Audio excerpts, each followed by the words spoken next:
নমস্কার, academy of কেমিস্ট্রিতে প্রত্যেককে স্বাগত।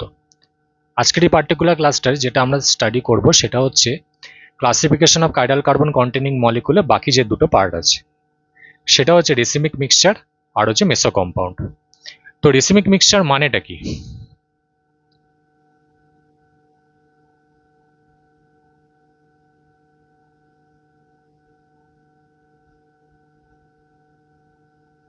রেসিমিক মিক্সচার কথাটার মধ্যে একটা মিক্সচার বলে কথা রয়েছে বা পার্ট রয়েছে, সেটা এবার আমরা কি করে বুঝবো? এটা যদি একটা ডেফিনেশন বলতে হয় তাহলে বলা হবে mixture of two enantiomer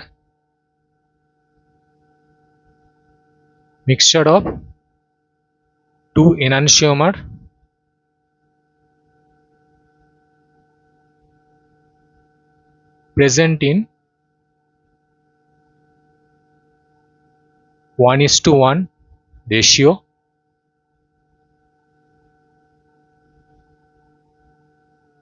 and the overall mixture is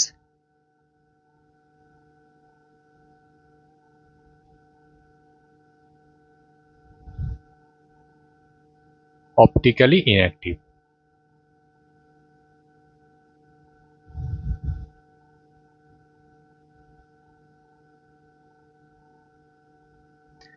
তো এটা হচ্ছে আমাদের একটা বেসিক ডেফিনেশন।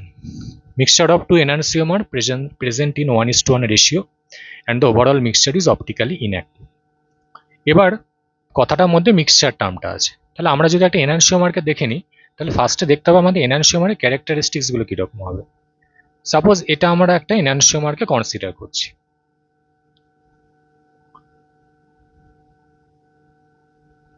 তো সাপোজ আমি দেখা গেল এখানে C2H5 নিলাম, এর আরেকটা এনানসিওমার দেখতে কেমন হবে, এর মিরর ইমেজ নিলেই সেটা বেরিয়ে যাবে। CH3, এখানে হাইড্রোজেন আছে, এখানে COOH আছে, এখানে C2H5 আছে। এই হলো আমাদের মিরর ইমেজ। তাহলে দুটো এনানসিওমার যদি এরা 50% রেশিওতে থাকে, মানে এটাও 50%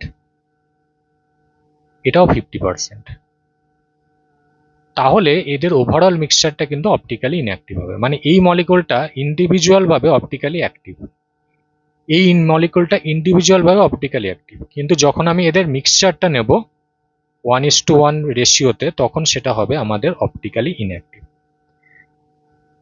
কেন এরকমটা হয়? সেটা হচ্ছে এনানসিওমারের ক্যারেক্টারিস্টিক্স হচ্ছে একটা এনানসিওমার যে অপটিক্যাল রোটেশন শো করে আরেকটা এনানসিওমার কিন্তু সেই সেম অপটিক্যাল রোটেশন শো করে কিন্তু অপোজিট ডিরেকশনে। ঠিক আছে, কি বললাম? একটা এনানসিওমার মানে এই যে দুটো এনানসিওমারের মিক্সচার আমরা নিয়েছি, একজন যদি কোনো একটা পার্টিকুলার অপটিক্যাল রোটেশন শো করলো মানে ভ্যালু, আরেকজন সেই সেম ভ্যালু কিন্তু শো করবে, কিন্তু অপটিক্যাল রোটেশনটা হবে অপোজিট ডিরেকশন। মানে এ যদি অ্যান্টি ক্লকওয়াইজ রোটেশন করে এ ক্লকওয়াইজ রোটেশন করবেই, বা এ যদি ক্লকওয়াইজ রোটেশন করে এই অ্যান্টি ক্লকওয়াইজ রোটেশন করবেই আর সেম ভ্যালুতে।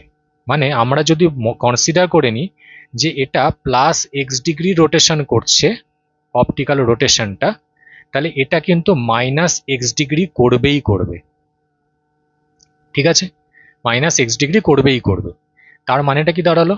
বা উল্টোটাও হতে পারে, এটা যদি -x করে এটা +x করবেই করবে, এরকম ব্যাপারটা। সেম ভ্যালু শো করবে, সেম অপটিক্যাল রোটেশন শো করবে কিন্তু অপোজিট ডিরেকশনে। এবার যদি দেখা যায় যে দুটো 50% রেশিওতে প্রেজেন্ট আছে, এই যে 1:1 রেশিওতে প্রেজেন্ট আছে, তখন কি হবে? এর +x আর এর -x একটা অন্যটাকে ক্যান্সেল আউট করে আলটিমেটলি মিক্সচারটাকে অপটিক্যালি ইনঅ্যাক্টিভ করে দেবে। সেই জন্য আমরা এখানে প্রথমে বলছি overall mixture is optically inactive.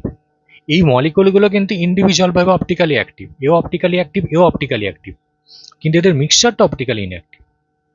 মানে যখন কোনো এনানসিওমার আমাদের জেনারেট করে তখন কিন্তু আমরা না চাইলেও আরেকজন ওভারঅল হয়ে ফরমেশন করে যাবে। মানে একটা স্ট্রাকচার যদি আমি কোনোভাবে জেনারেট করতে চাই, ওর যদি অন্য কোনো একটা এনানসিওমার হয় সেই এনানসিওমারটা কিন্তু জেনারেট করবেই। আমি একটা ছোট এক্সাম্পল দিয়ে জিনিসটাকে দেখাই, তাহলে বোঝা যাবে। তো এটা হচ্ছে ওভারঅল ভাবে রেসিমিক মিক্সচার ব্যাপারটা কি সেটা আমরা বোঝানোর চেষ্টা করলাম। এবার হচ্ছে আমরা যেটা দেখাতে চাইছি যে আমরা না চাইলেও আরেকটা এনানসিওমার জেনারেট করে যায়। সাপোজ আমাদের কাছে একটা রিয়াকশন আছে, সাপোজ আমরা বললাম CH3CHO, এটার মধ্যে আমি হয়তো HCN দিয়ে রিয়াকশন করতে চাইলাম, তাহলে আমাদের কি মলিকুল ফরমেশন হবে? যদি ওভারঅল ভাবে এটাকে আমরা দেখতে চাই তাহলে CH3COH, এখানে হাইড্রোজেন, আর এটা হচ্ছে এখানে সায়ানাইড অ্যাটাচড হয়। এবার আমাদের এই মলিকুলটা ওভারঅল ভাবে জেনারেট হবে। এবার এই মলিকুলটা যখন জেনারেট হয় একটা স্ট্রাকচার কিন্তু ফরমেশন হয় না, দুটো স্ট্রাকচার ফরমেশন হবে। তার মানে ওরা দুজন কিন্তু এনানসিওমার অফ ইচ আদার। ঠিক আছে, তো সেটা কিরকম হবে? এই কার্বনটা হচ্ছে sp2 হাইব্রিড কার্বন, তাহলে এই কার্বনটাকে আমরা এইভাবে ড্র করতে পারি। তাহলে সাপোজ দেখা গেল এখানে CH3 রাখলাম, এখানে হাইড্রোজেনকে রাখলাম। HCN মানে কি? এখানে CN মাইনাস আসবে, তাহলে CN মাইনাস মানে কি? CN মাইনাসের কাছে এখন দুটো অপশন আছে, ও এই দিক থেকে অ্যাটাচড হতে পারে, মানে আমরা যদি এই মলিকুলটা ফলো করি তাহলে এই কার্বনটা হচ্ছে আমাদের কি sp2 hybrid carbon. sp2 hybrid carbon হলে এর স্ট্রাকচার কি হয়? Trigonal planner.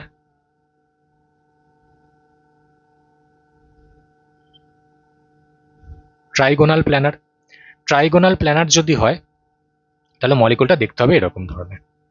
সাপোজ আমার এই হাতটা হচ্ছে কার্বন আছে মাঝখানে, ওপরে একটা C ডবল বন্ড O আছে, এদিকে একটা CH3 আছে, আর এদিকে একটা হাইড্রোজেন আছে। মানে আমার এই হাতের মধ্যে ওভারঅল ভাবে এইখানে দেখা গেল C ডবল বন্ড O আছে, এইখানে একটা দেখা গেল হাইড্রোজেন আছে, এখানে একটা CH3 আছে। তার মানে গোটা মলিকুলটা কিন্তু একটা প্লেনের মধ্যে এক্সিস্ট করছে।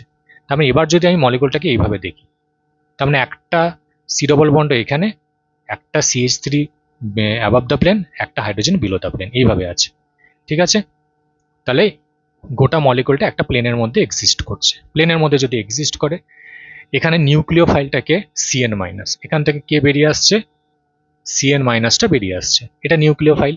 এই নিউক্লিও ফাইলটা যখন কার্বন সেন্টারের উপরে অ্যাটাক করবে, তাহলে ট্রাইগোনাল প্ল্যানার হলে কি হবে? একবার এই দিক থেকে অ্যাটাচড হতে পারে, একবার এই দিক থেকে অ্যাটাচড হতে পারে। ঠিক আছে, মানে একবার লেফট হ্যান্ড থেকে হতে পারে, একবার রাইট হ্যান্ড থেকে হতে পারে। তাহলে আমি সাপোজ ধরে নিলাম এটা অ্যাপ্রোচ A, এটা অ্যাপ্রোচ B। তা যাই হোক না কেন ওভারঅল ভাবে একটা অক্সিজেন মাইনাস জেনারেট করবে। তাহলে আমি যদি অ্যাপ্রোচ A রেসপেক্টে বলি সেটা 50% হবে, অ্যাপ্রোচ B এর রেসপেক্টে 50% হবে। মানে মলিকুলটা যদি একটা প্লেনের মধ্যে এক্সিস্ট করে, 50% CN মাইনাস বা সায়ানাইড আয়ন এইভাবে অ্যাটাচড হবে, বাকি 50% অ্যাটাচড হবে এইভাবে। ঠিক আছে, তাহলে আলটিমেটলি আমি হয়তো চাইছি কোনো একটা পার্টিকুলার স্ট্রাকচার, কিন্তু আমি না চাইলেও আরেকটা স্ট্রাকচার কিন্তু জেনারেট করে যাচ্ছে এখানে। তাহলে সেই রেসপেক্টে আমরা দুটো স্ট্রাকচার পাবো। কি পাবো? তাহলে এই অক্সিজেনের কাছ থেকে যে ইলেকট্রনটা বেরিয়ে আছে সেটা দেখা গেল H প্লাসের সাথে অ্যাটাচড হয়ে যাবে। তাহলে 50% মলিকুল পাবো আমি এরকম,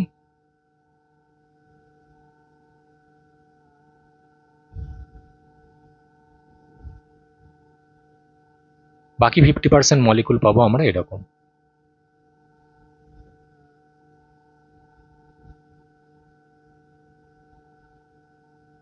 তার মানে কি হলো? তার মানে এই যে স্ট্রাকচার দুটো পাওয়া গেল, এই স্ট্রাকচার দুটো কিন্তু মিরর ইমেজ রিলেশনশিপে রয়েছে, non superimposable mirror image. আর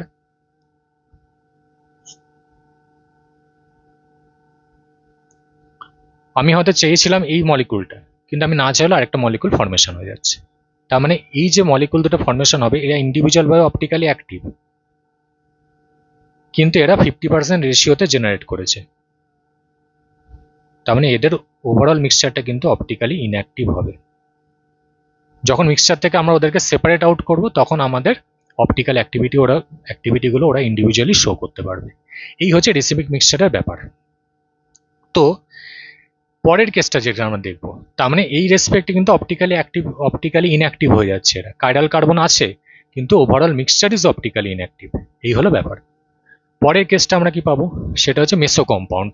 মেসো কম্পাউন্ড খুব ইজি জিনিস, খুব একটা বেশি কিছু এর মধ্যে নেই। মেসো কম্পাউন্ড হচ্ছে কাইরাল কার্বন আছে, তাও এটা অপটিক্যালি ইনঅ্যাক্টিভ হবে। কি করে বুঝবো? সাপোজ আমরা যদি বলি মেসো কম্পাউন্ড,